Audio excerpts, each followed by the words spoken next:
GT road से शुरू होता है, बांट मोड़ से चकबेली रोड, अडयाला रोड, चक्री रोड, M2, एयरपोर्ट और सीपैक रूट, और इन सारों को क्रॉस करती हुई आ जाती है आपकी संगजानी टोल प्लाजा पे।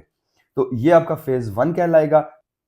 जो फेज 2, इसका जो सेकंड फेज है मार्गला एवेन्यू वाला, वो ऑलरेडी सीडीए कंप्लीट कर चुका हुआ है। और उसके बाद बाराकहू से लेके अगेन यहाँ पे भी आपके लिए एक खबर है कि फिर दोबारा आप पार्क व्यू सिटी की बैक से गुजरेंगे रिंग रोड पे और वापस लूप करते हुए रवात पहुंच जाएंगे। व्यूअर्स, ये इस वक्त गेम चेंजर जो प्रोजेक्ट है, ये इस वक्त ऑपरेशनल हो चुका हुआ है। ये एक समझ लें कि मुर्दा में जान डाली गई है। और गवर्नमेंट ऑफ पाकिस्तान का ये बहुत अच्छा इनिशिएटिव है कि इस वक्त ये वाला प्रोजेक्ट एग्जीक्यूट किया जा रहा है।